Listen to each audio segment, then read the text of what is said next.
시각의 힘을 기르는 알레오 북스. 여러분 안녕하세요. 저는 조수진입니다. 유시민입니다.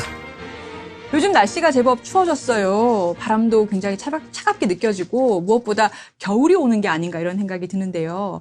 유시민 작가님. 예. 부쩍 추워진 날씨에 겨울이 좀 느껴지시는 때가 있나요? 예. 붕어가 안 물 때. 아, 역시 낚시로 이제 취미를 삼으시는 유시민 작가님 다우시네요. 그런데 오늘은 우리 스튜디오가 아주 뜨겁습니다. 이 열기 여러분 느껴지시나요? 요즘 가장 핫한 분을 모셨습니다. 이재명 더불어민주당 대선 후보가 저희 알레오 북스 스튜디오에 이야기 손님으로 와주셨는데요. 소개해드리겠습니다. 이재명 후보님 안녕하세요. 네, 반갑습니다. 네. 오늘 문예비평하러 나오셨어요. 네. 아, 네네. 대한민국에서 아마 이분을 모르시는 분은 없을 것 같긴 한데요. 저희 알레오 북스에서 피해갈 수 없는 코너가 있습니다. 네. 셀프 자기소개 코너인데요. 스스로 본인 소개를 마음껏 하실 수 있는 시간을 드립니다. 네. 제가 소개 드리면, 현재 하여튼 더불어민주당 후보 이재명입니다. 반갑습니다. 그쵸. 이게 약간 이 자기소개가, 셀프 소개가. 네. 이렇게 약간 저의 책 소개 비슷하죠. 복잡하게 저 이런 사람입니다라고, 저 이재명입니다. 이걸로 끝나잖아요. 한 줄로 끝나는 자기소개. 최초, 이야기 손님 중에 최초신 것 같아요. 최초예요. 예. 네. 이재명 후보님 책 자주 읽으세요? 근데 워낙 바쁘셔서. 전 실제로는 시간 있을 때마다 많이 보는 편인데요. 근데 최근에는 못 보고, 제가 이제 생각하는 게 하나 있어요. 정치는 사람 마음을 얻는 것인데, 억지로 하면 사단이 발생하잖아요. 사람의 마음을 얻어야지. 오늘 사실 우리가 다룰 책이 소설이에요. 네. 제가 20대 초에 대학 들어와서 대학 신입생 때 이 소설을 읽고 되게 좋아하게 됐어요. 이 작가도 좋아하고 이 소설도 좋아하고. 그래서 언젠가는 알레오 북스에서 한번 했으면 하는 생각을 갖고 있었는데 이재명 후보 관련 책을 보다 보니까 그 인생책으로 꼽은 3개 중에 1개가 이 소설이더라고요. 네. 그래서 잘 됐다. 이야기 손님으로 이재명 후보를 초대하자. 네. 이렇게 해서 오늘 이 방송이 되게 되었음을 우리 시청자 여러분께 보고드립니다. 아이고, 감사합니다. 제가 사실 이거 한번 출연하고 싶었는데 안 불러주셔가지고. 오늘 방송 시작하기 전에 특별한 이야기 손님 이재명 후보님 모시고 이제 책 얘기 나눠볼 건데요. 유시민 작가님 각별히 하시고 싶은 말씀 있으시다고요? 사실 제가 궁금하거든요. 저는 사실은 이재명이라는 정치인 또는 인간 이재명에 대해서 나온 책이 한 10대권데요. 시중에 있는 책이. 이 사람이 어떤 사람인가? 저 같은 먹물들은 자료조사를 하거든요. 네. 읽다 보니까 9켤레의 구두로 남은 사내를 아주 인생에서 기억이 나는 책 중에 하나로 꼽으셨기에 오늘은 선거 이야기 말고 알레오 북스는 책 비평 프로그램이니까 또 시청자 여러분들께서는 오늘 대선 얘기 하나 이러실지 모르겠는데 그런 거 없이 온전하게 네. 이 소설을 매개체로 놓고 한번 이재명이라는 사람에 대해서 한번 느껴보는 네. 아울러서 이 소설에 대해서도 다시 한번 돌아보는 이런 기회를 사실 오늘 갖고 싶어요. 될까요? 네. 저는 좋습니다. 요즘 하도 이게 현안에 관한 인터뷰 지금 너무 많아서 살을 깎아내는 느낌이었는데. 예. 네. 편안하게 하시면 됩니다. 이런 얘기 한번 하면 좋을 것 같습니다. 네. 그러면 오늘은 직위나 수식어 다 빼고 후보님도 빼고요. 시민 씨, 예. 수진 씨, 예. 재명 씨로. 네. 예, 그러면 이제 재명 씨와 함께. 네, 좋습니다. 아주 좋아요. 네, 재명 씨와 함께 우리 알레오 북스 43번째 이야기 시작해 보도록 하겠습니다. 오늘 함께 읽어볼 책은요, 재명 씨가 인생책으로 꼽으신 윤흥길 작가의 9켤레의 구두로 남은 사내입니다. 특별히 이 책을 인생책으로 꼽으신 게 이유가 있으세요? 제가 사실 이 윤흥길 작가를 만났어요. 진짜? 언제 만났냐면은 89년 겨울에 만났던 것 같아요. 그분이 성남에 관심이 많으셨는데, 이제 우리 성남에 사신 건 아니고. 사신 건 아니고, 네. 노동자들이 만든 막걸리 집이 있었는데, 거기서 만나서 이분 얘기를 해서 제가 인사드린 얘기 있습니다. 그런데 그 즈음에 제가 이 책을 이제 한번 읽어봤는데, 사실 단편소설이잖아요. 네. 그냥 너무 적나라한 우리 얘기인 거예요. 우리가 모르는 것도 좀 있고. 네. 저희는 이제 그래서 요즘은 이름을 바꿨어요. 광주 대단지 사건이라고 불렀는데 이제 요즘은 80 민권운동, 성남 민권운동 뭐 이렇게 바꿨는데 그렇게 불러요? 네네. 공식적으로 바꿨습니다. 그 1971년도에 있었던 그렇죠. 폭동이에요. 71년 8월 10일, 8월 10일인데 그때 상황을 우리는 몰랐는데 사실은 다 구전되는 거니까요. 근데 그 얘기들이 여기 내용도 자세히 들어있고, 근데 그 안에 살았던 사람들이 어쩌면 저하고 똑같습니까? 그렇게. 우리 집하고. 이사장님 얘기하면. 좀 그랬어요. 그렇구나. 네. 광주 대단지 사건이라고도 불렸었는데 이 배경이 되는 요 80 성남 민권운동이 뭔가요? 왜 생긴 건가요? 그러니까 서울의 이제 그 도시 빈민 중에 이제 주로는 이제 청계천 변을 이제 바꾸면서 그 청계천 변에 살던 천막에 치고 살던 사람들, 이 사람들 어딘가 보내야 되는데 평지에다 보내면 비싸잖아요. 아깝잖아. 그래서 남한산성 밑에 산 능선을 껍데기만 벗기고 거기다 이제 지적도 줄만 그린 다음에 20평씩 나눠서 거기다 입주할 권리를 준 거죠. 근데 그냥 준 것도 아니고 땅값을 받기로 하고 분양권을 줬는데 그게 이제 나중에 계속 전매가 되잖아요. 예. 이 사람들은 딴 데로 부산으로 가고 팔고. 근데 이 사람들한테 과도하게 이제 땅값을 올려받고 서울 남산 땅값보다 비싸게 받았다고 해요. 그러니까 실제 수용된 가격보다 뭐 몇 배씩 더 받아버린 건데 이 사람들이 이걸 부담할 능력이 안 되니까 깎아달라.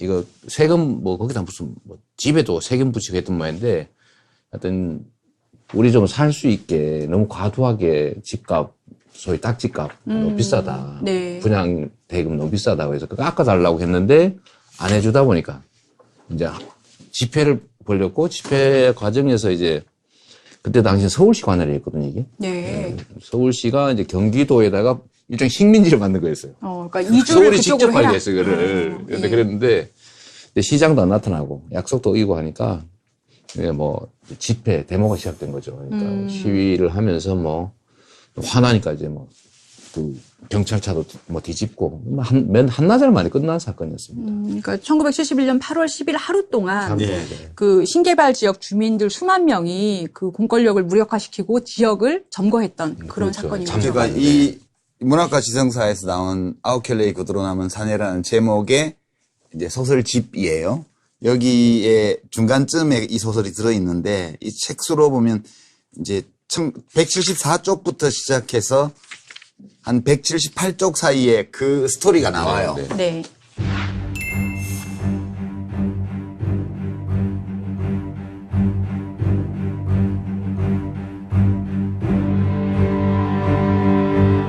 그러니까 이 스토리를 제가 조금 다르게 요약하면 서울에서 그때 박정희 정부 시절에 이제 도심 재개발이죠. 지금으로 치면 아파트 짓고 막 이렇게 하면서 무허가 판자촌에 살던 사람들을 사실상 이제 경기도 광주군의 일부 지역, 지금의 성남시 중원구와 수정구에 해당되는 중구면이었다고 그러죠, 예. 그때 당시는. 예, 광주 중구면. 예, 거기 이제 구릉 지역 거기를 깎아가지고 거기다가 20평씩 줘서 보냈어요.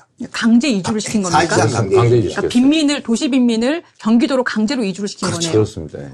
근데 그게 끝이 아니고 20평씩 이제 평당 1,000원에 나중에 돈 내고 하라고 해서 20평씩 줬는데 그때 제가요 소송했는데 이 땅 때문에 나중에 변호사들이 소송을 해서 그때 가격을 하는데 수용 가격이 150원, 150원에 80원, 수용해서 임야 80원, 네, 전답 150원 이런 네, 정도였어요. 그렇게 해서 1,000원씩으로 이제 해주겠다고 했는데 문제는 거기 어떤 사람은 집을 대충이라도 지었고 어떤 사람은 안 짓고 있었는데 어느 날 통지서가 날아와가지고 2주일 안에 안 지으면 다 취소시킨다고 한 거예요.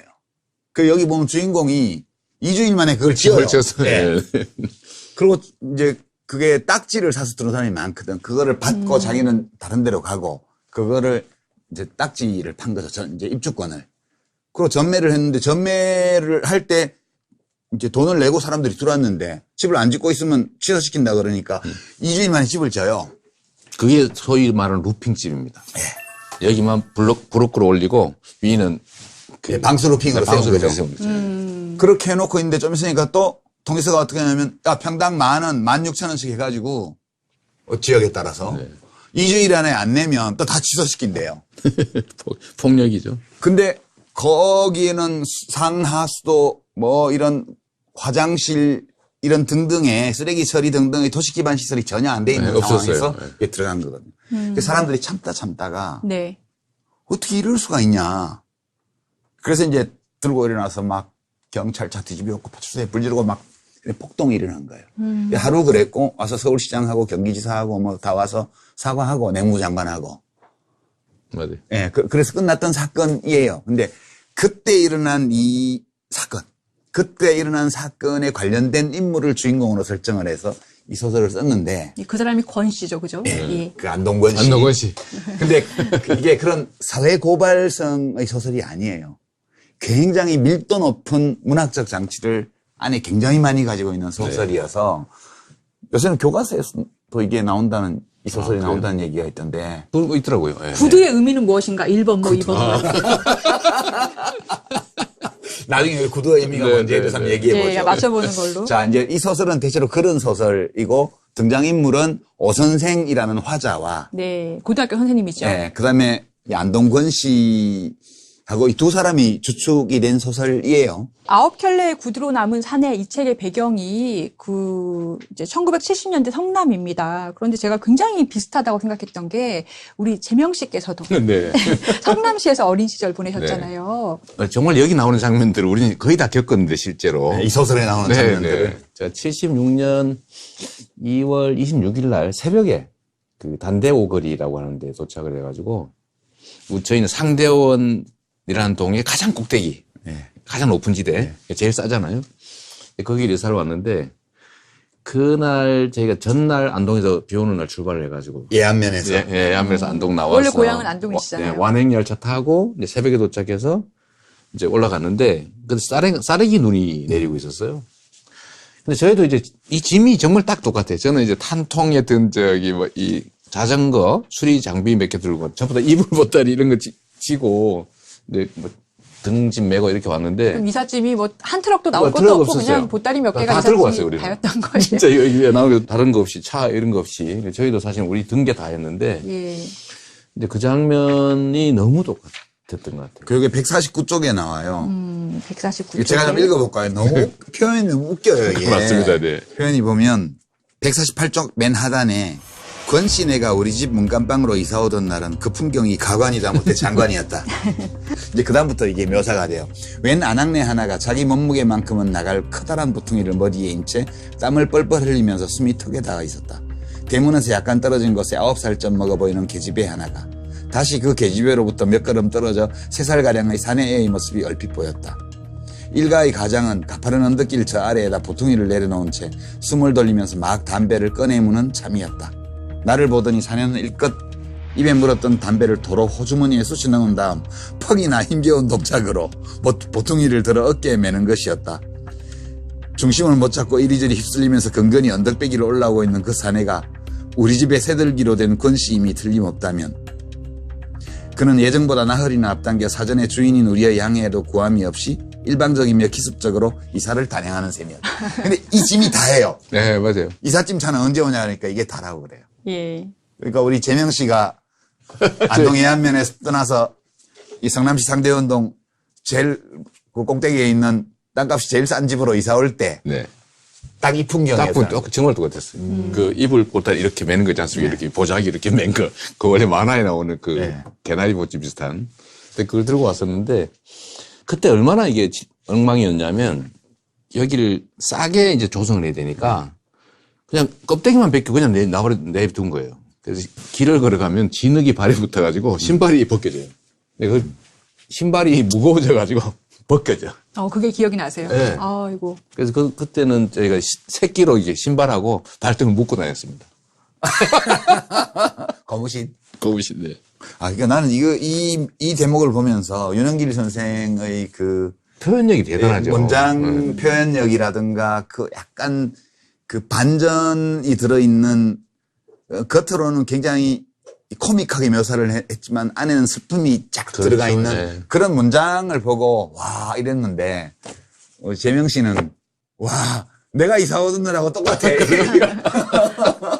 근데 이사 들어왔는데 그 권 씨의 부인은 이 어선생의 부인이 눈치챘어. 애 가지고 있다는 거를. 네. 맞아요. 애 둘까지만 허용한다 그랬는데 뱃속에 애를 하나 더 데리고 이사를 온 거예요, 옛날. 그죠? 예. 실제 셋이서 다닐 때도 가족 숫자 씌웠어요. 그렇죠. 다 근데 쉬웠죠. 가족 숫자는 왜 세는 거예요? 아니, 자기 월세집에 3명이든 2명이든 뭔 상관이에요? 애가 너무 많으면. 그때 당시는 수도 요금 아, 이런 걸 나눴는데 물 많이 쓴다고? 네, 물 많이 쓰고 그다음에 전기요금도 이게 계량기가 따로 없으니까 가구별로 나눴는데 숫자가 많이 쓰잖아요.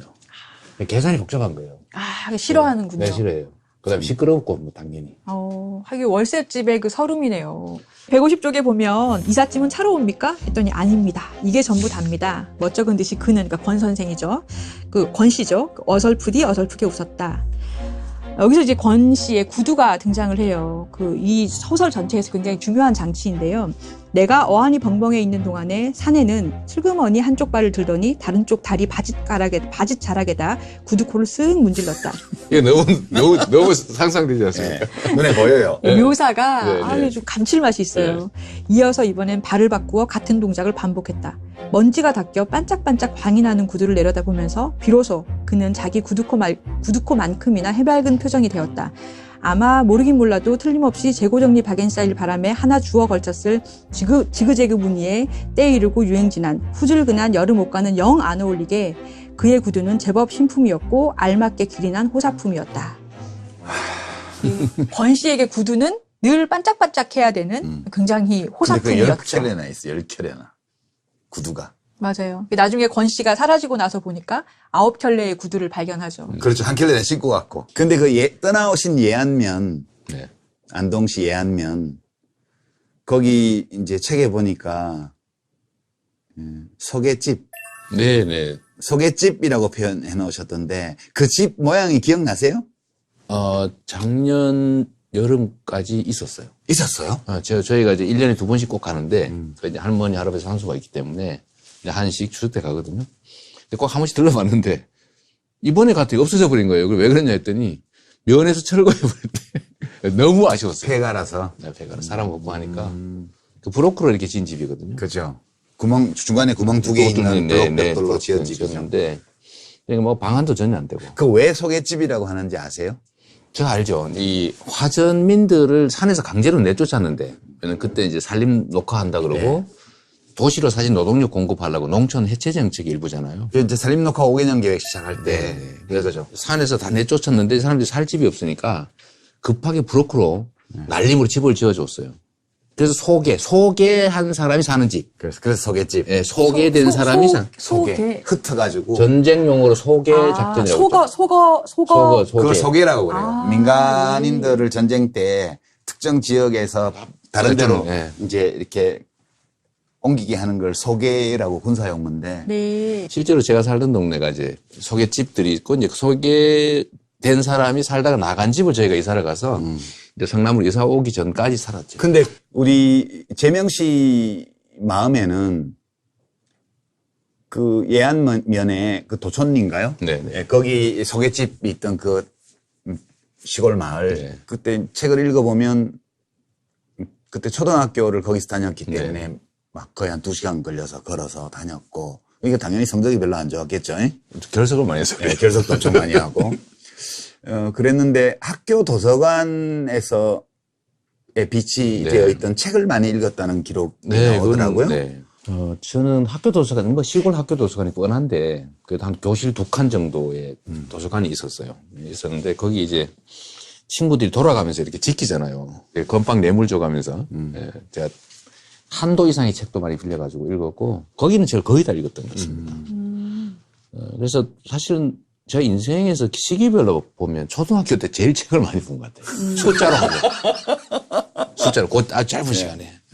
근데 정말로 많이 봤고, 많이 도움이 됐던 것 같습니다. 총체적으로 그 예안면 시절에 13살 먹을 때까지 그 공간에 대한 기억이 어떤 색조로, 어떤 느낌으로 마음에 남아 있습니까? 저는 제 인생의 이제 시기들을 쭉 나눠보면, 그때가 어렵긴 했는데, 배고프긴 했는데, 제일 행복했던 것 같아요.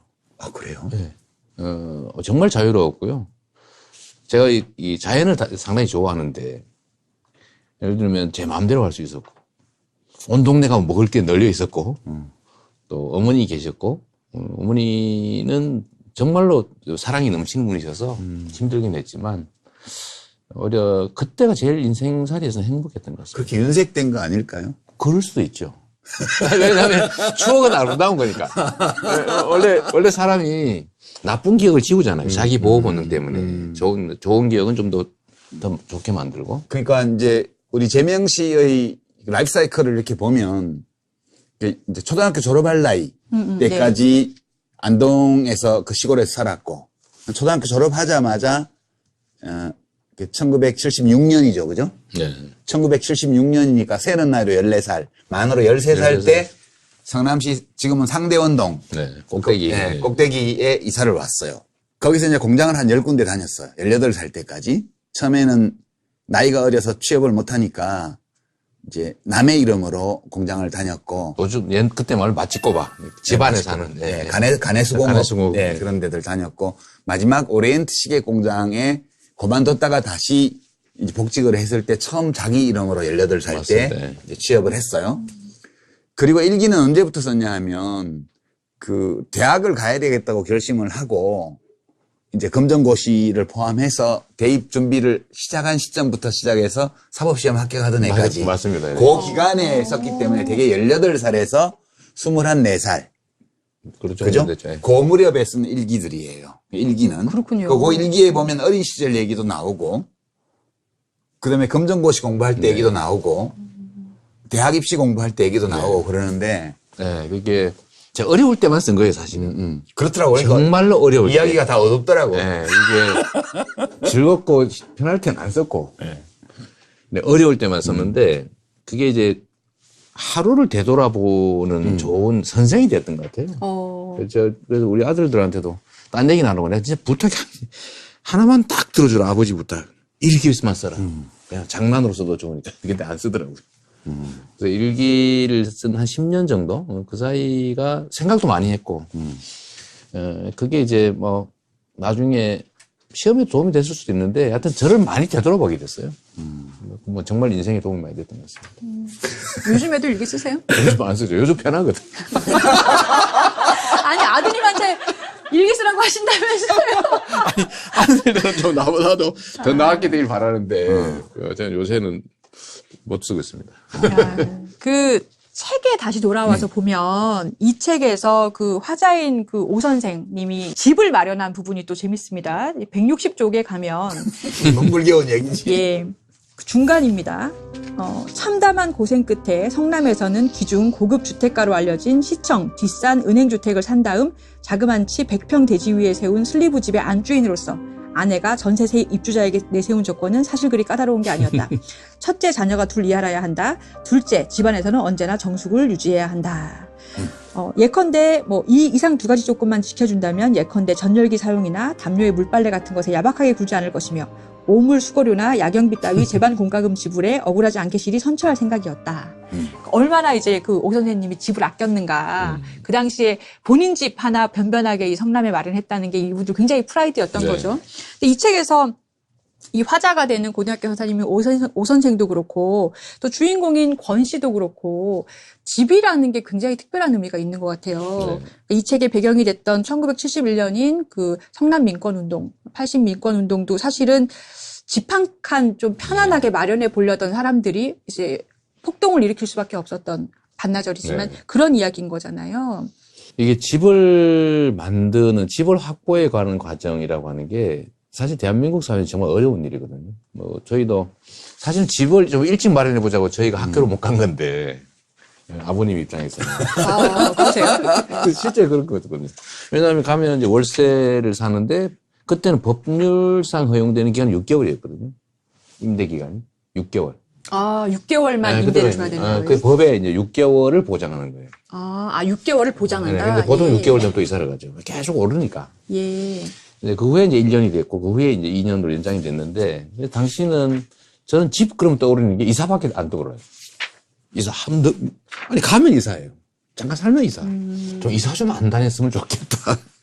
오로지. 근데 그 꿈을 어쨌든 81년인가에 아버님이 그 산꼭대기에 제일 높은 지대에 집을 하나 샀죠. 빚도 조금 내고 해서. 네. 그래서 빨리 성공한 편이었죠, 아버님.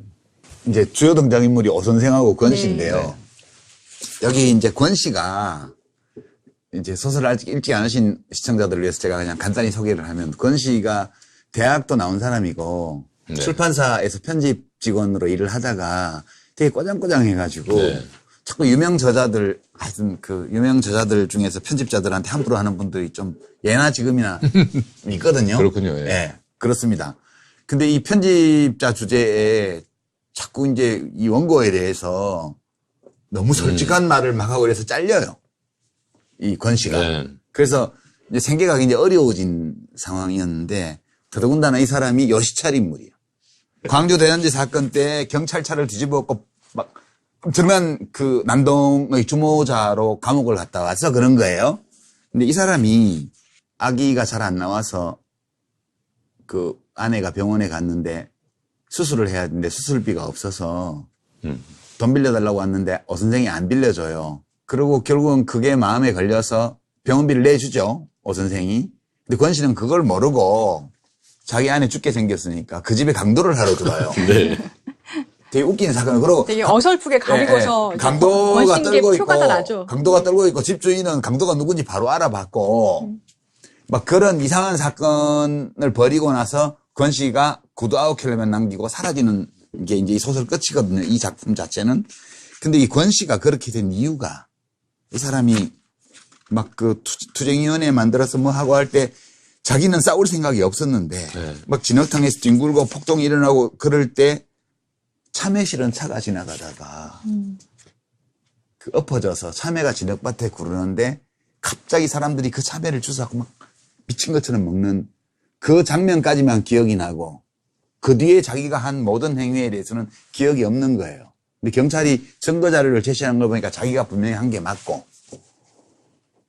그 대목이 저는 네. 이 권 씨가 어떤 사람인지를 짐작해 해주는 대목이라고 보는데 보시면서 네. 오 선생하고 권 씨 중에 누구한테 더 감정이입이 됐어요? 우리 재명 씨. 당연히 권 씨죠. 아, 그게 난 오 선생한테 계속 감정이입이 됐었거든. 소위 그때 당시로는 이제 폭동 현장에서 저는 수박인지 참인지 잘 모르겠는데 하여튼 뭐가 과일차가 뒤집어져서 그걸 막 사람들이 데모하다 말고 그거 집어먹는다고 그랬다는 얘기를 그때 들었습니다. 실제로. 들었어요. 실제 있었던, 실화인 실제 겁니까? 있었던. 네, 싫어해요. 그러니까 181쪽에 참외 쏟아지는 장면이 네, 그 나오거든요. 실제 있었던 네. 장면. 근데 이게 폭동을 하는 사람들이 어떻게 참외를 먹습니까? 그러니까 삶이 그렇게 피곤한 거죠. 그러니까 이 배는 고프고 과일은 아예 사실 얼굴도 못 볼 그런 상황인데 대치해가지고 막 투석전하고 있다가 차가 뒤집어져서 이 참외가 굴러다니니까 그걸 다 집어먹은 거고. 그러니까 이게 그 삶이라고 하는 게 얼마나 치열한지를 보여주는 거죠. 권 씨가 그 장면을 보고 갑자기 각성을 하는 거죠. 각성이 아니고 정신이 나가버린 정신이 나가버린 거죠. 그다음부터 기억이 안 난다고 하는 건데, 실제로 성남은 지금은 이제 넓은 길이 있는데, 당시는 2차선이 제일 넓은 길이었어요. 정말 천지가 개벽한 거네요. 이 책에 나오는 그러니까요. 성남과 비교하면. 이 성남은 대한민국의 도시개발 근대 역사가 다 들어있습니다. 그러니까 도시 빈민들의 권시가지, 소위 말하는 중상류층을 위한 분당 신도시, 그 다음에 판교 신도시, 이게 계속 신도시의 역사인데 이게 극단적으로 분리되어 있는 거예요. 권 씨 관련해서요. 처음에는 본인은 이 폭도 군중에 안 섞이려고 해요. 본인은 계속 얘기하는 게 네. 나 대학 나온 사람이요. 이 집주인 오 선생한테도 뭐만 조금 이렇게 자존심 상할 일 있으면 나 대학 나온 사람이요. 이렇게 얘기를 해요. 그러면서 본인들은 이 성남 민중이 이제 막 이렇게 다닐 때도 피해 가려고 하다가 아까 그 참회를 보고 갑자기 이제 본인이 앞장서게 되거든요. 그래서 178쪽에 보면 몽둥이와 돌멩이를 든 군중을 피해서 요리조리 골목을 누비며 오는 택시였다. 그는 재빨리 골목길 한복판을 결사적으로 막아섰다. 요금은 암만이라도 좋았다. 라고 하면서 택시를 탔고 서울까지 가려고 하다가 그 청년들한테 걸려서 청년들이 우리 같이 투쟁하던 사람 아니요 내리시오 라고 해서 끌고 다니다가 이제 참회 부분을 보게 되거든요. 수진리 거기에서 잡힌 거죠. 거기서 그렇죠. 그런 동네가 있습니다. 그 권 씨가 처음에는 그러면은 이제 우리 대명님 보시기에는 왜 이렇게 군중하고 본인을 분리하다가 참외를 보고 두루루 굴러떨어지는 노란 참외를 이제 대치 중에 갑자기 막 미친 듯이 먹는 사람들을 보고 갑자기 이 앞장서게 되는 그 변화는 왜 생겼을까요? 뭐 사실 저도 그런 비슷한 느낌을 가질 때도 있거든요. 아, 그게 이해가 되십니까? 네, 겁이 많은 사람이에요, 사실. 정말 겁이 많고. 누구나 다 그렇게 말해요. 아니, 진짜로. 그 다음에 욕심도 있고. 예를 들면 개인적 욕망을 채우고 싶은 욕심이 있잖아요. 그거 없을 리가 없거든요. 근데 이걸 어쨌든 계속 억누르면서 예를 들면 이제 공적 역할이라고 하는 거에 대해서 내가 해야 된다는 자꾸 의무감, 사명감 이런 걸 스스로 막 북돋우고 살잖아요. 그러면서도 어느 순간순간에는 무임승차하고 싶은 욕구가 있거든요. 그건 누구나 다 있죠. 요금만 내고 탈 수 있으면 그냥 타고 싶지. 권 씨가 사실 그런 마음을 갖고 있는 거죠. 그러니까 나는 그 위험을 감수하지 않고 누군가가 위험을 감수한 결과는 나누고 싶고. 그러니까 내가 맞는 말도 하고 했는데 내가 나서긴 좀 그렇고 누가 좀 해주면 누가 하면은 결과는 같이 나누고 그 싶고. 제도는 나누고 싶고. 위험은 감수하고 싶지 않고 피하고 싶은 거죠. 사실. 누구나 그런 거죠. 누구나. 네, 네. 근데 보통 대개 그러니까. 네. 근데 이분이 이제 도망을 가는 중이잖아요. 그래 뭐 투쟁위원도 하고 뭐 하다가 도망을 가고 있는데 잡혀서 다 보니까 투쟁위원장인가 맡아놓고 네. 대학 물 살짝, 먹었다고 해서 청년들이 살짝, 올려놓은 네, 거잖아요. 네. 살짝 도망을 가는데 그 민중들의 처절한 삶 자체를 본 거죠. 네. 투석전하고 막 이러다 갑자기 참에 굴러떨어지니까 그거 그것도 씹어먹는 걸 진흙밭에 참외를. 정신없이 씹어먹는 걸 보고 이제 본질에 다시 이제 천착하게 된 게 아닌가 싶어요. 근데 이거 관련해서 제가 네. 우리 재명 씨한테 한번 물어보고 싶은데요. 여기 167쪽에 보면 찰스 램과 찰스 디킨스 얘기가 나와요. 167쪽 예. 중반부터입니다. 네, 근데 이게 이제 이 사람이 오 선생이 왜 찰스 램과 찰스 디킨스를 생각했냐면 이름은 같고 성은 완전히 다른 두 사람이죠. 네. 예, 찰스 램은 영국의 18세기 수필가고 찰스 디킨즈는 19세기 영국의 호설가인데 유명한 그 크리스마스 캐럴 쓰는 예, 그게 찰스 사람이잖아요. 디킨스죠. 우리 다 알죠. 뭐 스크루지 연간 뭐 예. 전 세계에 책 읽은 사람 치고 모르는 사람이 없을 정도로 대문호죠. 이 찰스 램은 그보다는 디킨스만큼 유명하진 않지만 이분도 되게 두 사람 다 모두 불우한 어린 시절을 보냈던 작가고 그리고 찰스 램은 그 아주 비극적인 가족사를 겪으면서 그 조현병에 걸린 누이 동생을 돌보면서 아주 그 낮은 곳에서 끝까지 생활을 하죠. 그렇게 이제 된 사람들인데 이 오 선생이 이 두 사람을 소환한 이유가 어느 날 봤더니 자기 아들이 과자 가지고 네. 동네 애들한테 못할 짓을 하는 그런 못된 짓을 하는 걸 보고 아들을 패고 그리고 밤에 잠을 못 이루면서 찰스 디킨스와 찰스 램을 생각해요. 여기서 이제 오 선생 아들이 선생 아들이라서 돈이 조금 있다는 이유로 과자를 가지고서 아빠가 이제 퇴근하면서 지나가다 보니까 과자 던져주고 애들이 그거 받아 먹으려고 막 개구리 흉내도 내고 막 개천에도 뛰어들고 그거를 막 이렇게 과자 던지면서 장난치는 걸 아빠가 보고 너무 놀라게 되죠. 놀라서 자기 아들을 때린 다음에 본인 안에 있는 본성에 대해서 본인도 이제 막 번민을 하는 거죠. 그리고 이제 오 선생은 훌륭한 분이세요. 이게 이제 전형적으로 지식인의 전형적인 건데 여기서 찰스 램과 찰스 디킨스 얘기를 하필했냐 이랬는데 제가 우리 재명 씨를 보면 1986년도에 사법시험 합격을 했어요. 네. 최종 합격을. 네. 만으로 하면 23, 네. 세는 나이로 24세 사법시험이 됐어요. 네. 그러면 이제 고생 끝이지. 불우한 어린 시절을 보냈다 하더라도 네. 아주 경제적으로 힘든 시기를 보냈다 하더라도 어쨌든 성공한 거잖아요. 우리 사회에서. 네. 그러면 권씨 입장으로는 갈 수가 없어요. 그렇죠. 권씨 처지로는 갈 수가 물질적으로 없고. 바뀌었죠, 이미. 예. 그건 이제 오 선생 위치로 간 거야. 그렇죠. 네. 근데 이 찰스 램과 찰스 디킨스에 대한 오 선생의 고민, 이 감정이입 안 됐어요? 근데 사실은 그건 잘 안 됐어요. 안 됐어요? 네. 그건 남 얘기 같았어요. 아, 진짜? 네. 그러면 당시 책 읽으실 때는 본인한테 더 와닿았던 부분은 이런 번민이 아니고 권씨 이 입장에 대한 찰스 그냥 디킨스나 동질성? 찰스 램에 대한 이 부분에 대한 감상은 별로 없었어요, 솔직히. 없었어요? 네. 나는 이 소설 읽으면서 그게 제일 꽂혔었는데. 네. 그런데 이제 최근에 이제 이걸 하도 오래전에 읽은 거라서 다시 한번 읽어보게 됐죠. 근데 요번에는 좀 느낌이 왔습니다. 그때 당시는 뭐 이런 게 있었는지 잘 기억이 안 날 정도였으니까요. 근데 사람들은 개구리가 예를 들면 올챙이가 개구리 되듯이 이제 웅덩이에서 이렇게 탈피를 해가지고 예를 들면 이제 옮기게 되는데 대개는 잊어버리고 싶어 하잖아요. 그렇죠. 대개의 경우. 개천에서 용남은 용은 착한 일 하는 게 없다고 노 대통령도 말씀하셨어요. 네. 맨날 꼬리 휘둘러갖고 막 천둥벼락 치고 비 내리게 하고 사람 해코지만 해. 네. 개천에서 용남인데 개천에 좋은 일을 하나도 안 해주고 맞아요. 용이 맨날 못된 짓만 해요. 우리 얘기해 보면. 대체적으로 실제 인간성이 그런 것 같아요. 네, 기본적으로 그런 것 같은데. 사람의 본성이란 네, 것이. 네. 네. 근데 거기는 이제 역시 변하지 않는 사람들도 가끔씩은 있죠. 디켄스는 이제 자기가 성공했는데 감성으로 표현은 하지만 그 행동은 반대로 했잖아요. 그 심지어 반대로 했죠. 예, 뭐 애들 내쫓고. 네, 돈 달라 그러면 내쫓고. 아저씨 돈 줘요 이러면. 근데 램은 표현은 하지만 행동은 사실 또 그렇게 안 했다. 뭐 하지 못했던 것 같고 저는 그거 말고는 좀 더 벗어나서 행동하는. 그러니까 소시민으로서는 네, 네. 사실은 일상의 삶 속에서 그 권 씨 부인이 난산을 하고 있을 때 보증금 10만 원이 있으니까 10만 원은 빌려줘도 돼. 이래서 병원비를 내주는 게 램의 길이죠. 그렇죠. 뭐 이 사람이 할 수 있는. 그것도 당연히 순식간에 할 수 있어야 되는데 엄청나게 고민하잖아요. 고민하면서 내죠. 예. 그게 때릴까봐. 소시민이잖아요. 예, 때릴까봐. 그러니까. 그 생각을 또 이번에 읽으면서 하셨군요. 네, 네. 근데 저는 행동하는 게 더 중요하다. 그러니까 사실 못했잖아요, 이 사람도. 이게 소위 말하는 우리가 교과서에서 맨날 얘기하는 뿌띠 부르주아의 그런 한계를 보여주는 거죠. 양심이 있대 행동하기가 좀 어려운. 아니 행동할 힘이 없어요. 뭐 그래봐요. 아니 세입자 그 병원 수술비 10만 원을 그래도 물론 보증금이 있긴 하지만 10만 원 내주는 것도 훌륭한 거잖아요.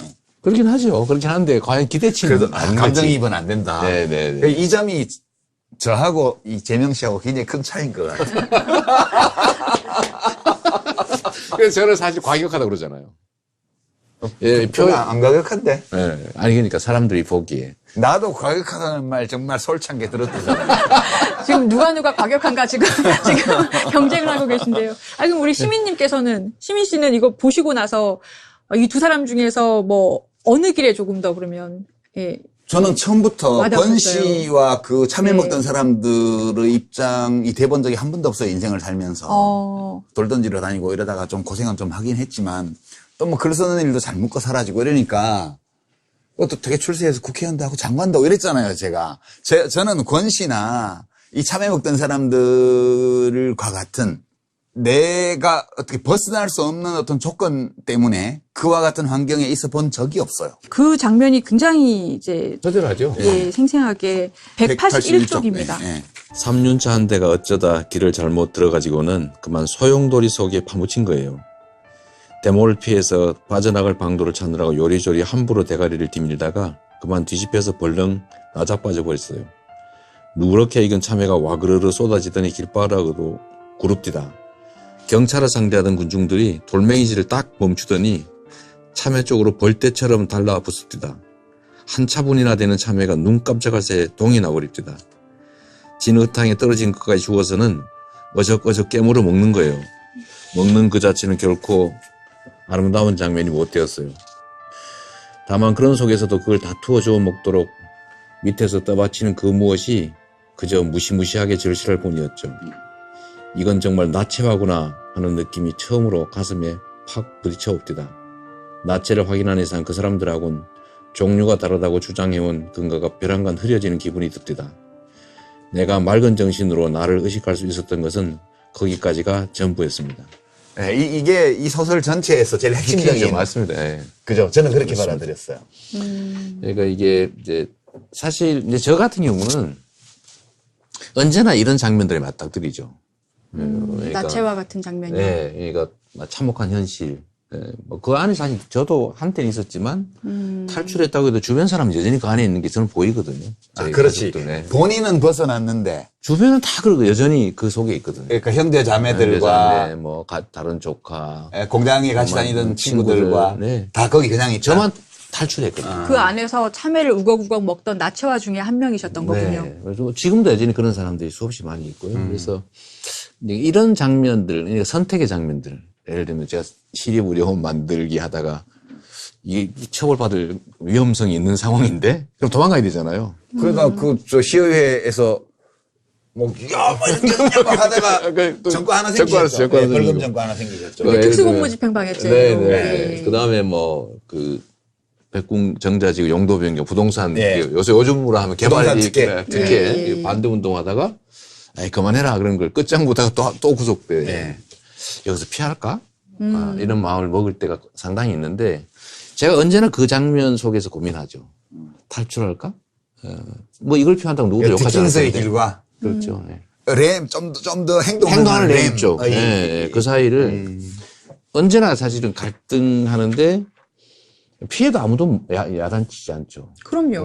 뭐 그 정도 피해는 하신 있지 않죠. 것도 그 굉장히 정도 많이 한 칭찬받아요. 거니까. 그 근데 정도만 해도. 그 선을 넘어서 이제 위험 지역으로 이제 스스로를 내던질 때 이제 이런 생각이 많이 들죠. 나는 왜 사나? 나는 왜 사나? 네. 제가 그때, 구속될 거 알았거든요. 다 떨어져 변호사시니까. 그때 왜냐하면 그때 당시에 시립의료원 말고 예. 그 백궁정자지구 박커비 특허분양 박커비 특허분양 그때 저한테 요구한 게 이게 옳은 길이긴 한데 계속 가면 죽는다. 죽는다, 부딪힌다. 그 우리와 부딪힌다. 우리를 포함한 소위 민주 진영과 부딪힌다. 그때는 오도 가도 못하는 상황이 올 거다. 그래서 다 떨어져 나갔어요. 그 길을 이제 끝까지 가기로 결심했던 이유가 내가 성남에 와서 대체 지금까지 살았던 이유가 뭐냐. 소위 거학과 타협하는 작은 선, 가치를 지켜내는 게 의미가 있겠냐. 지역의 정의가 전국적 정의. 대한민국 전체의 정의와 부딪히면 그걸 네. 관철해내야지.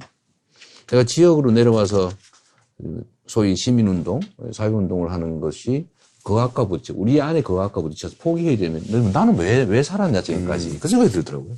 그래서 그 쭉 갔다가 결국 구속되고 말았는데, 예, 그 순간마다 사실 이 장면이 떠오르죠. 아, 그렇구나.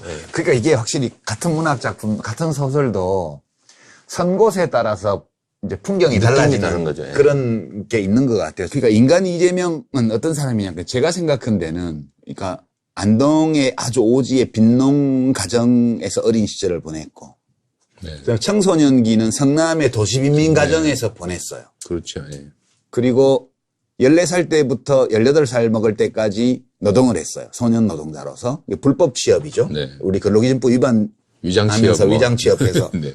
대부분 그 기간을 살았는데 그 과정에서 그 도금 작업이라든가 납땜 작업이라든가 이러한 거 하는 과정 또 프레스 다루면서 산재도 여러 번 당했고 유기용제에 노출돼서 뭐 청각이나 이런 데도 문제가 생겼고 후각에도 문제가 생기고 그래서 어떤 사람은 말하기를 이제 이재명에게는 흠결이 많다 그렇게 흠이 많다 이렇게 얘기하는 분들이 있는데 그거를 달리 해석하는 분들은 그것은 그냥 흠이 아니고 상처라고. 네.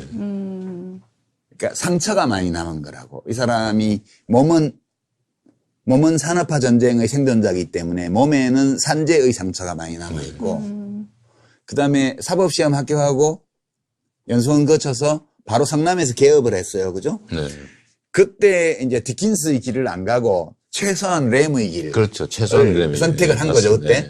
그러니까 그 정치인 재명 씨를 정치인으로 볼 때는 그 커리어는 사실상 성남에서 변호사 개업을 하고 이제 노동운동에 대한 변론, 노동운동으로 구속당한 사람들에 대한 변론이라든가 시민운동에 참여를 했을 때 그때가 인생 2막의 시작으로 봐야 되고 그 이후의 모든 행위는 적극적인 램의 길을 선택한 그 결과로 그냥 쭉 온 거다. 네. 이렇게 저는 이제 판단을 하고 그래도 계속 권 씨한테만 감정이입되는 거는 좀 특이하시다. 그러니까 제가 사실 그런 느낌을 사실 자주 가져요. 자주 가지는 게 언제나 뭐 인생이라고 하는 게 선택하는 거잖아요. 순간순간이 다 선택인데 더 편하고 더 이익되고 유익한 길이 많죠. 근데 그때도 그럴 때마다 사실은 이제 가장 좀 극단적인 행동하는 램의 길을 자꾸 선택하게 되는데 그 이유는 아마도 출신이나 주변 때문인 것 같습니다. 그리고 제가 스스로한테 한 약속들을 지키고 싶거든요. 스스로한테 한 약속. 외면하지 말자. 제가 사법연수원 다닐 때도 제가 저를 이렇게 규정했어요. 자세히 어린 나이였는데 저는 파견 노동자다. 파견된 노동자. 법조계에 파견된 노동자. 상업연수원 때 그런 생각을 하셨다고요? 그런 얘기를 우리끼리 했었죠. 근데 이제 알만한 그분들 분들은 중에서도 같이 지금 하시는 분들 말고도 그냥 평범하게 판검사 하시거나 뭐 변호사 하시는 분들도 많지 않아요? 그때 당시 저희는 발령받지 말자 이게 대세여서요. 현직으로 간 사람이 거의 없습니다. 그러시군요. 네, 전부 다 그냥 로펌으로 가거나 지역으로 가거나. 그때 그게 그러면 이제 노태우 정부 초기 때잖아요. 그렇습니다. 예. 그 연수원 마칠 때가 1989년 초나 89년 2월이었죠. 2월이 이제 임명될 때니까. 그렇습니다. 군사 정권에 우리가 어떻게 임관을 받냐. 저 학살자들한테 뭐 이런 것도 있었고요. 그런데 사실은 그때도 역시 이제 디킨스와 램의 길을 선택해야 되잖아요. 그 많은 분들이 디킨스의 길을 선택해서 갔죠. 그렇죠. 법조 근데, 디킨스. 네. 그러니까 그때도 최고의 유혹은 나가서 굶으면 어떡하냐. 26살에 개업을 해가지고 어떻게 먹고 삽니까? 그래가지고 저희는 제가 안동지청에서 검사 15를 하다가 예. 나왔는데 그때 제가 다시 많이 울었거든요. 왜 우셨어요? 남들이 볼 때는 디킨스의 이해가 안 길이 돼. 있는데. 내가 말을 너무 많이 해놓은 거예요. 그러니까. 말이 씨가 된다고. 말을 제가 일부러 많이 했거든요. 저를 못 믿어서. 근데 검사가 적성에 맞으셨나 봐요? 15 해보니까 그때 가면 수사도 시키고 하잖아요. 네, 저는 그때 이동근 지청장이 그때 그 지청장 하고 있었는데 그분이 너는 타고난 특수부 검사라고. 다 잡아드렸을 거예요. 아니 가능성 두 가지예요. 일찍 쫓겨났을 가능성도 있습니다. 램의 길을 잊지 않았으면 쫓겨났겠지. 네. 그런데 저는 그걸 못 믿겠어서 아예 안 간 거죠. 따뜻한 방 안으로 들어가면 나올 자신이 없었어요. 그때 되게 뭐였냐면 1년 또는 6개월이라도 이제 현직을 하고 나오면 전직, 소위 정관 이런 게 있어요. 예, 그러면 영업이 잘 되잖아요. 영업 잘 되죠. 또 좀 달고 나가라. 라는 얘기해서 사실 그 유혹을 많이 느꼈어요. 네, 사실 그거 그냥 한 1, 2년 갔다 오면 되잖아요. 1년 하도 상관없죠. 6개월만 해도. 하여튼 전직 뭐가 되니까. 근데 그거 들어갔으면 못 나왔을 것 같아요. 제가 진짜로 나를 못 믿어서 재명 씨가 아까 말씀하신 것 중에 내가 성남에 왜 왔나 어떠한 국면 때마다 내 안의 거학과 싸웠다 이렇게 말씀하셨는데 네. 그 거학이 뭘 말씀하시는 거예요? 욕망이죠. 사적 욕망. 편하게 살고 싶은 네, 마음. 예를 들면 기득권이라고 하는 게 사실 누군가의 것을 뺏는 거잖아요. 예를 들면 아니 제가 가진 이 모든 사회적 지위나 소위 말하는 뭐 약간의 부라고 하는 것도 모두가 함께 만든 것 중에 내가 더 많이 받은 거거든요. 대학을 간 것 자체가 이제 소위 신분 상승을 한 거고 거기서 이제 사법시험을 합격해서 나름 이제 성적도 돼서 발령받을 수 있는 상황은 이제 2단계 이제 용된 신분 거지. 상승을 하는 건데 그거를 미련을 갖고 제가 자신도 없고 26살에 변호사 기업에서 어떻게 살아요. 근데 그때 노무현 대통령께서 해주신 변호사는 말씀이 굶지 않는다. 네, 딱 변호사는 굶지 않는다. 내가 해보니까. 그래서 그 말 듣고 그래서 제가 과감하게 결정을 했는데 언제나 사실 그래요. 이게 연수원 마칠 때도 그랬고 제가 재산이 꽤 되잖아요. 그래요? 그럼. 오. 제가 꽤 유능한 변호사예요. 예. 인권 변호사라고 몰랐네. 하는 게 가난한 변호사는 아니야. 그런 관념인데. 그런데 그 중에, 그 재산 중에 제일 비중이 큰 게 집값이에요. 맞아요. 예. 근데 그 제가 IMF 때 3억 6,600을 주고 샀는데 지금 그게 20억 가까이 가는 거예요. IMF 나고 난 직후에. IMF 때 샀어요. 네. 제가 주식 투자하다가 다 날려먹고 집이라도 사라 이런 그 아내의 그 강권에 못 이겨서 그때 가장 낮은 가격에 샀는데 잡혀서 살만하네. 그런데 이게 지금 집값 때문에 온 동네가 난리 아닙니까? 그래서 사실 되게 가책이 느껴지는 거예요. 아직도 그 내 안의 거학이 혹시 네, 어떻게 그것도, 할까라는. 일 안 하고 만든 돈이거든요, 그게. 이 사회의 부패 구조, 부조리 구조 때문에 제가 혜택을 본 거예요. 그것도 사실 되게 걸리거든요. 그래서 제가 이 부동산 문제 쫓아다니는 게 좀 이유가 있어요. 제가 한번 생각해보고, 내가 왜 남들 일에 이렇게, 정말 목숨 바쳐 쫓아다니까. 그러게요. 내가 한번 생각해봤어요. 이상하다, 이거. 네, 그러게. 그래서 많이 고민해봤는데, 결론은 잘 안 났고, 배가 아파서 그런 것 같다. 마음 편하게 그렇게 결론을 낸다고?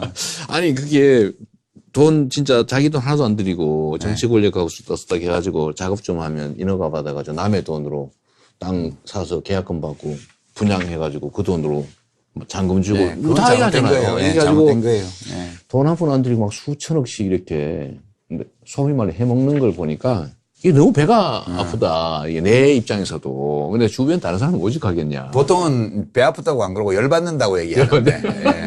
아니, 그러니까 나는 왜 그럴까 대체. 예, 근데 그 근거를 찾기는 어려웠고, 그래도 역시 제가 이제 자랐던 웅덩이를 좀 안 잊어버리기로 마음먹은 거, 뭐 그게 많이 작동하는 것 같아요. 제가 좀 궁금했던 면이 있는데 그 사법연수원 시절에 그렇게 다짐하셨던 부분 얘기를 하셨는데 사실은 사법시험 합격 전에 이미 그런 생각을 하셨던 게 신문에 났더라고요. 86년 11월 4일 경일일보인데요. 사실 나중에 화면 써주세요. 근데 많이 그 많으셨네요. 사법시험 응시원서 사진입니다. 아 이게. 그러세요? 네.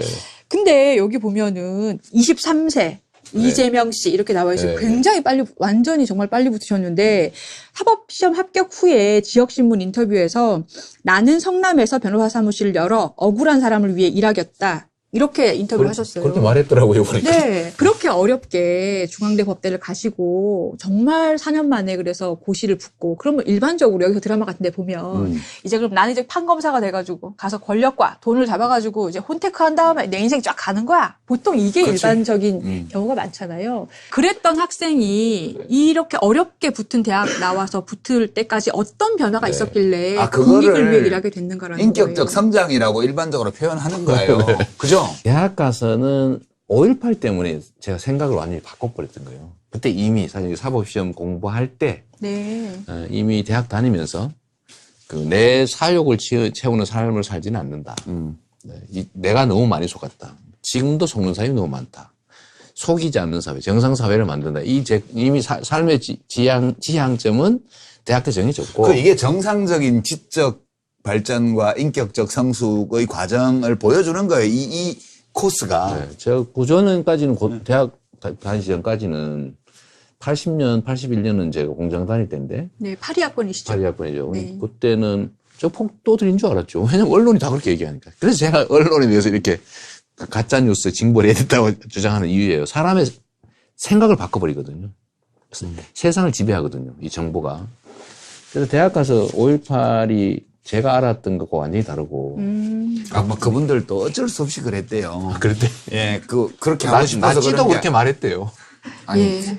그래도 우리는 아니 책방송. 그래도 예. 어쩔 수 없이 그랬대요. 그게 그랬대요. 그랬대요. 예. 하여튼 나치도 그렇게 변명했다던데. 그래도 과감하게 프랑스는 다 책임을 물었죠. 그래서 그때 이제 방향을 그렇게 정했는데 이제 사법연수원에 들어가서 막상 이렇게 판사, 검사, 변호사 이렇게 따져보니까 변호사가 너무 두려운 거예요. 그렇죠. 구체적인 그리고 결론은- 불과 26살밖에 안 됐는데요. 근데 그때 이제 굶지 않는다 얘기 듣고 과감하게 뛰어들게 됐죠. 이때도 역시 램의 길이냐 디킨스의 길이냐 놓고 끊임없이 고민하는 거죠. 늘 고민한 거 죽을 때까지. 네, 앞으로도 그러겠죠. 아마 앞으로 더 심한 고민이 오지 않을까요? 그러니까 오늘 이야기를 하면서 내가 들으면서 제가 드는 느낌이 약간은 이해가 돼요. 사실 재명 씨에 대해서 이해가 안 되는 대목들도 좀 있었거든. 근데 지금도 이 소설을 읽으면서 오 선생이 아니라 권 씨한테 감정이입이 된다고 그러니 오케이. 그런 사람이라면 그렇겠다. 이해가 되는 면이 있어요. 오늘 얘기 들으면서. 사실 저는 오 선생한테도 감정이입 좀 됐습니다. 이런 얘기를 좀 기대를 했는데 아니네. 전혀 안 됩니다. 오히려 이제 인식하고 과감하게 행동하는 권 씨. 이게 되게 아쉽거든요, 사실은. 사라져버린 것도 아쉽고. 사회생활은 변호사로서 성남에서 노동운동 지원하고 이제 시민운동하고 뭐 이런 걸로 시작을 하셔서 했는데 공직은 성남시장으로 출발했어요. 그렇죠. 네. 자신의 삶의 경험을 정책으로 만든 정치인, 행정가 이렇게 이제 누가 얘기를 하더라. 그게 일리가 있는 것 같다. 실제로 재명 씨한테 네. 그 점이 되게 정치인으로서 낯선 건데 저한테는 네. 그런 스타일을 잘 못 봤기 때문에 그런 정책들이 많이 있었죠. 어떤 게 전형적인 거예요? 대표적인 게 교복, 무상교복 같은 게 그런 거죠. 제가 교복 입는 게 꿈이었거든요. 아침에 저는 네. 그 기름때 묻은 작업복, 잿빛 작업복 입고 가면 저기 하얗게 어떤 교복을 입는 게 꿈이어서 제가 대학 가서 제가 입학식에 교복을 한 맞춰 입은. 그 사진 보니까 진짜 촌스럽더라고. 아니, 그게 무슨 일제시대 때도 아니고, 일제시대 대학생 교복이잖아요, 그게. 며칠밖에 못 입었는데, 바지는 다 끝까지 입었지만. 그래서 제가 교복을 이렇게 물려받게 하잖아요, 교복을. 돈이 없어서. 그래서, 야, 교복 한 번은 사주자. 얼마나 서럽겠냐, 이 생각을 해서 교복 얘기했고요. 시립의료원 설립운동 하게 된 것도 사실은, 우리 어머니가 돈이 없어서 수술을 못해서 돌아가실 뻔 했는데 45만 원 어디서 빌려가지고, 그래서 비슷해요, 이게. 45만 원 그때 빌려가지고 이제 막 병원비 해서 겨우 살아나셨고. 그런 경험들 때문에 제가 공공의료 관심을, 어떻게 돈 없다고 사람이 치료를 못 받고 죽을 수가 있냐. 단순한 거죠. 단순하죠. 아주 단순한 거고. 예를 들면 뭐, 깔창 생리대 이런 얘기 나올 때 저희가 이제 생리대 지급하는 거, 뭐 그런 거라든지, 여튼 산후조리비, 산후조리원 이런 것도 사실은 현장에서 나온 거죠. 기본소득은 사실 제가 학원비 7,000원 때문에 만 몇천 원 월급 받으면서 공장을 다녔거든요. 네. 아버님은 제가 뭐 돈을 벌어서 집에 보태라 이런 정도는 아니고, 니한테 내가 투자는 못 하겠다. 그러니까 나중에 학원비가 10,000원, 13,000원 이렇게 했는데, 그 정도 소액을 그 청년들한테 해줬으면 저는 주간 학교 다니면서 공장 다니면서 이렇게 팔 비틀어지고 하지 않았을 거 아닙니까? 그것 때문에. 그런 것도 있어요. 청년 배당 자체가 청년 배당. 나한테 그런 배당이 있었다면 그런 게 있죠. 낮에 공부했을 텐데 이런 생각이시군요. 금융도 사실 마찬가지인데요. 제 주위에 제 아주 가까운 네, 역시 차마 말 못하겠는데 권 씨와 등등의 위치에 있는 사람들이 지금 계속 있는 거지. 네네. 그 50만 원 빌렸는데 그 20만 원 선이자 떼고 수수료 떼고 30만 원 줬는데 이게 두세 달 지나면 100만 원 되고요. 또 그럼 100만 원 빌려주는 걸로 하고 20만 원 더 주면 70만 원 빌려준 거잖아요. 그런 건 다 때려잡아야 돼. 서너 달 지나면 300만 원 되고. 사채가 그렇게 복리로 가죠. 예, 엄청 무서운 겁니다. 보통 한 3,000% 이렇게 되는데 이게 도대체 국가가 이걸 방치할 일이 아니잖아요. 그래서 제가 이걸 이렇게 빌려주는 자들을 이제 잡기 시작했어요. 네. 불법이잖아요. 경기도에서. 잡다 보니 아우성이 벌어지는 거예요. 그럼 우리 어디서 돈 빌리란 말이냐. 그래서 기본금융을 제공한다는 거죠. 고전에 이제 우리가 한 게 그러면 50만 원, 300만 원 이거는 그냥 원하면 빌려준다. 그래서 그걸 500억을 예산을 편성해가지고 막 빌려줬는데 너무 빨리 소진되는 거예요. 이거를 좀 더 효율적인 방법이 없나. 그럼 500억을 재원으로 해가지고 다른 데서 빌려주고 떼어 먹는 것만큼만 보존해주면 더 많이 빌려줄 수 있잖아요. 그렇죠. 그래서 기본금융이 나온 거예요. 그래. 저는 그건 이해를 했어요.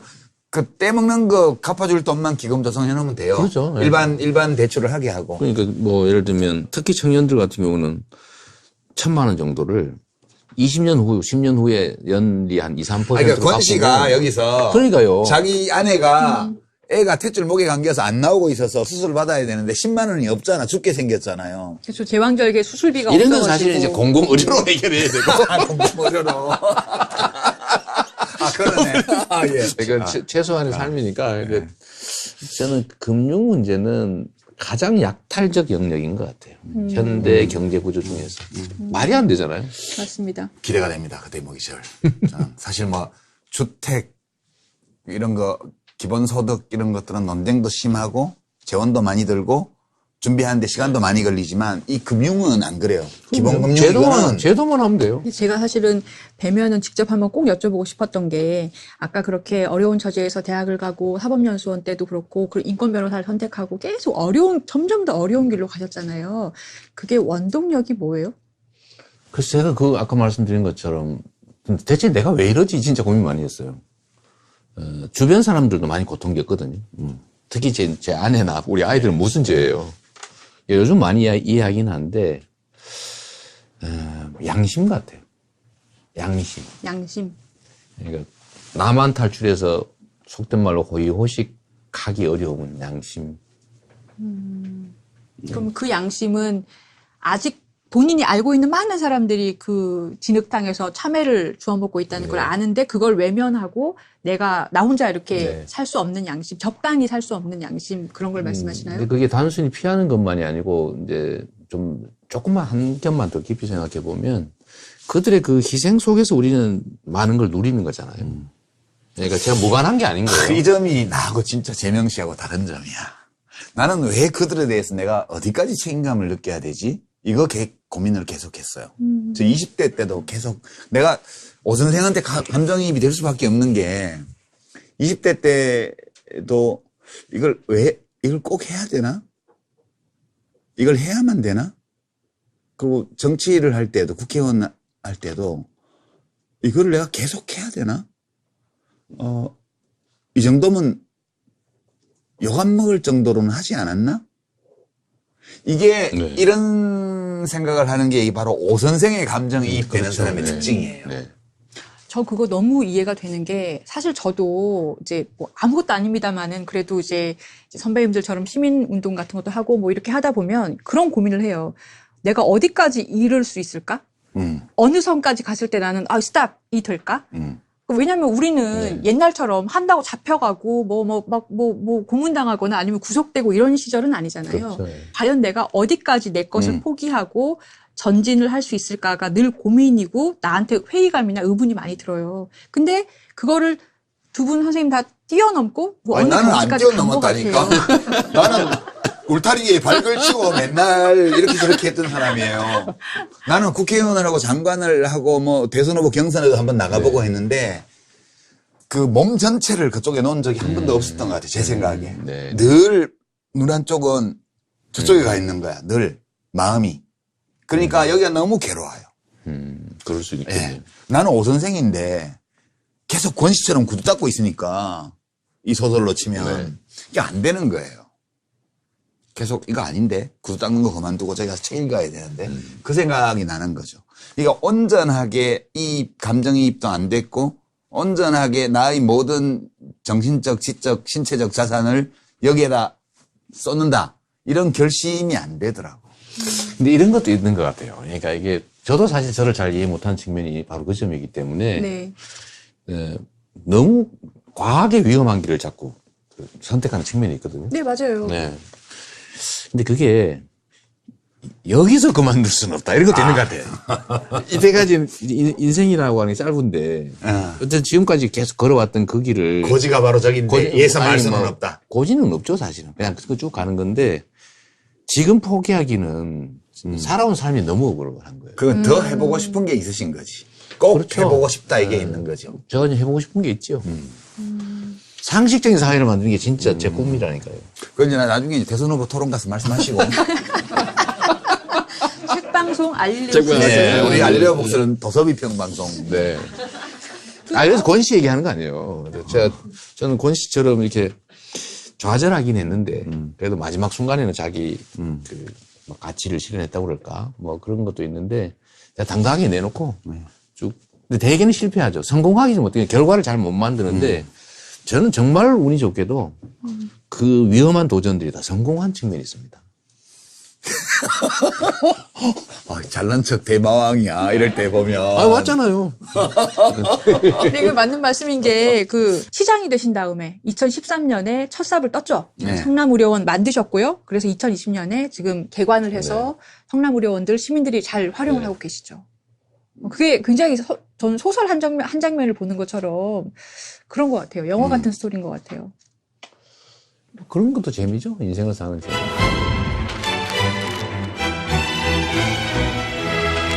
아홉 켤레의 구두로 남은 사내를 보면은 네. 이제 권 씨가 그 어려운 가정 환경에서도 장롱이 있을 법한 네. 집 제일 그 안방에 제일 그 구석에 10켤레의 구두를 반짝반짝하게 닦아놓고 늘 있으면서 신고 다니다가 나중에 본인의 자존심이 꺾이고 강도질까지 하게 되고 이제 처가 제왕절개할 돈이 없어가지고 병원에 있고 절망적인 상태에서 오 선생이 이미 병원비 내준 걸 모르고 그중에 한 켤레를 신고 가출을 하잖아요. 네. 그래서 이제 9켤레로 남은 사내인 건데 늘 반짝반짝하게 구두를 닦는데 그 구두가 권 씨한테는 어떤 의미일까요?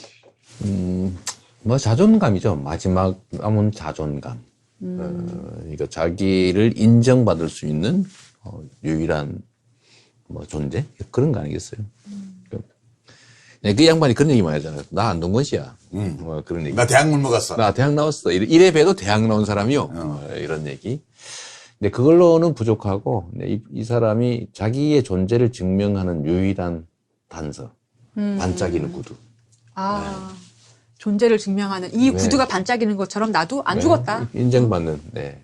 본인은 그걸로 도구를 삼은 거죠. 근데 다른 사람이 그걸 인정할지는 아무도 모르는 거지. 그러네요. 왜냐면은 오 선생이 나중에 이제 이 권 씨가 없어진 다음에 집에 가서 그 구두를 발견하고는 막 이렇게 대단하다 이러지가 않잖아요. 반응이. 황당하게 웬 구두가 이렇게 많아? 이런 반응이잖아요. 근데 이제 권 선생 입장에서는 그게 거의 전부죠. 자신을 증명하는, 자신의 존재를 증명하는, 자신의 존엄을 증명하는. 저는 사실은 이 9켤레의 구두가 남았는데 이거를 내용은 비슷할지 몰라도 저는 허세로 해석했어요. 그 자존감이란 거는 굉장히 좋게 표현한 거고 네. 저는 이거 그냥 아주 객관적으로 얘기하면 허세 아닐까?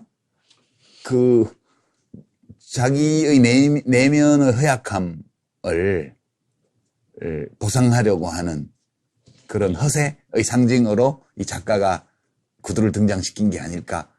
왜냐면 그 다음 작품에 보면 6일 만에 돌아와가지고 구두를 다 불지르고 불태우고 그리고 이상한 교통사고를 당해서 교통사고 낸 그 회사 사장이 미담으로 그걸 조작해갖고 하기 위해서 자기 인기 올리려고 이 사람을 권 씨를 회사에 취직시키잖아요. 근데 막 이 오 선생은 불같이 화를 내는데 권 씨는 그걸 받아들이죠. 저는 그 다음 작품하고 연관해서 보면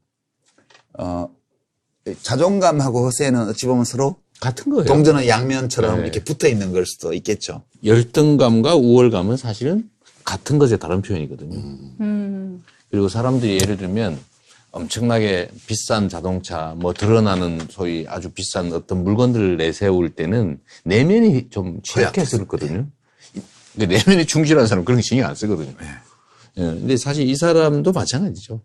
구두라고 하는 걸로 자신의 부족한 내면을 채우려고 했던 거고, 어쨌든 그것도 자기도 인정받고 싶었던 거고, 나쁘게 표현하면 허세고, 좋게 표현하면은, 그 사람의 존엄을 표현하는 도구.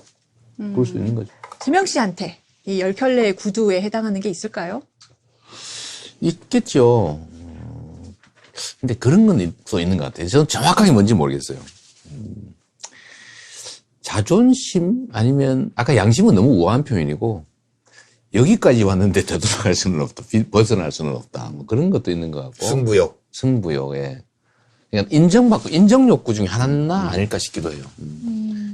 사람들이 저한테 기대하는 게 있잖아요. 저 사람은 저렇게 행동할 거야. 제가 지금까지 왔던 그 길에서 벗어나지 않을 거야. 또 어떻게 벗어납니까? 이 많은 사람들이 보고 있는데. 그게 아마 제일 큰 거 아닐까 싶어요. 기대에 부응해야 된다는 자존심. 보통은 이걸 굉장히 고급지게 책임감이라든가 이렇게 얘기하시죠. 제가 오늘 느낀 게 말을 너무 소탈하게 하세요. 네. 저의 주장을 심은 얘기를 하면 상대가 바로 이 반발심을 갖습니다. 그냥 판단할 여지를 주고 재료를 던져야지 만들어서 던지면 반발해요. 그러니까 이제 있는 그대로 네, 솔직하게 재료를 대화하는 것이 제일 보여요. 좋다. 재료를 보여주고 요리는 상대가 하게.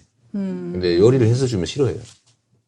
강요당하는 거니까. 그래서 강요하면 안 됩니다, 상대를. 그게 성남에서 시민운동을 하시면서 이제 여러 분들과 운동하면서 체득하면서 설득해가면서 네. 시장하고 도지사 하시면서 익히신 방법이군요. 그렇죠. 네. 체험 결과죠. 체험 결과고. 사업을 성공화시키는 그렇습니다. 그런 비결 이게 중에 하나군요.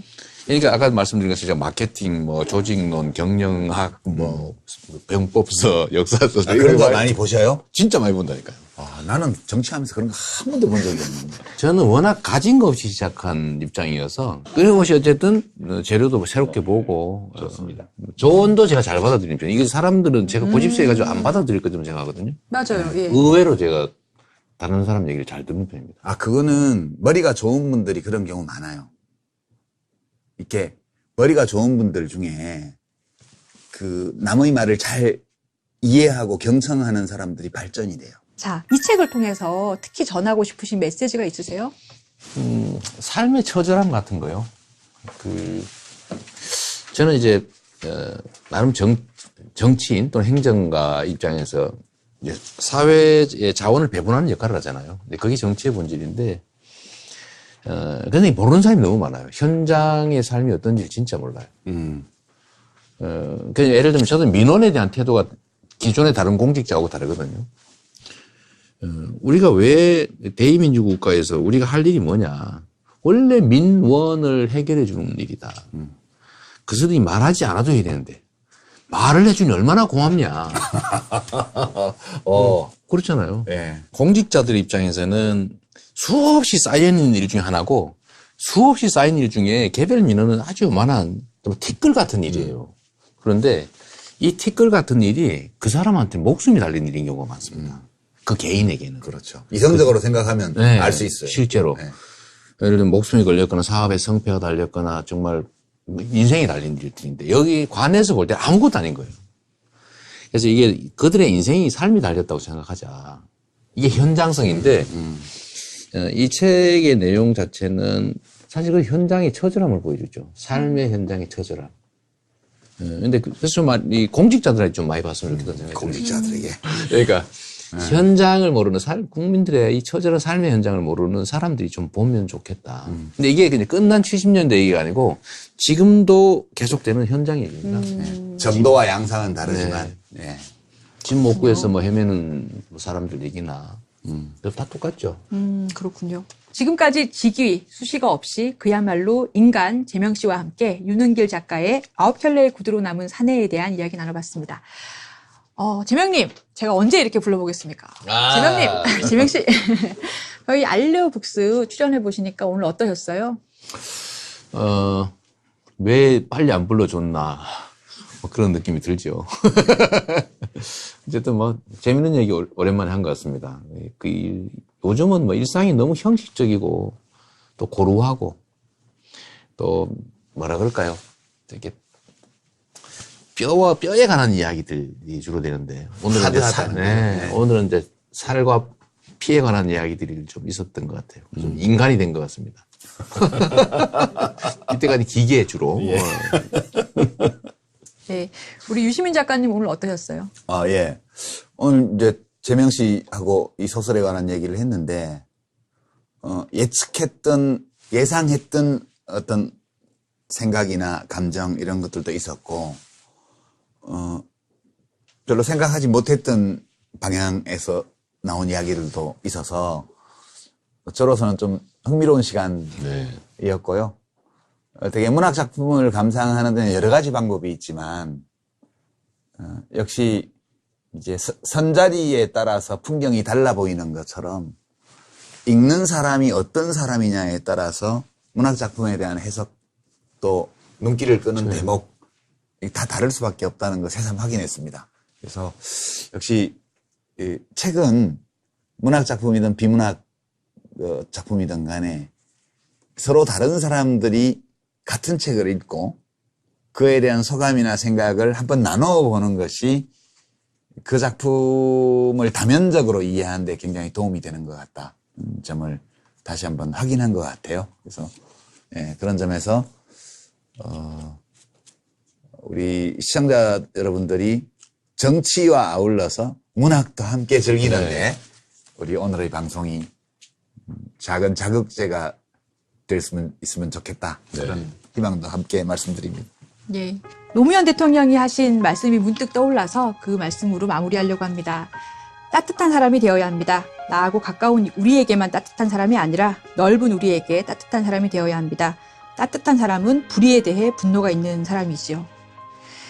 알려북스 다음 이 시간에는요. 로즈마리 퍼트넘통, 티나 페르난디스 보치의 책 페미니즘, 교차하는 관점들에 대한 이야기 나눠보도록 하겠습니다. 많은 기대 부탁드립니다. 네, 여러분 보셨으면 구독, 좋아요 꼭 눌러주시고요. 댓글로 사랑도 표현해 주시기 바랍니다. 팟캐스트도 많이 애청해 주시기 바랍니다. 네, 슈퍼챗으로 후원해주신 금원은 시민센터 건립에 소중하게 사용됩니다. 인사드리고 마치도록 하겠습니다. 예, 고맙습니다. 감사합니다. 감사합니다. 네.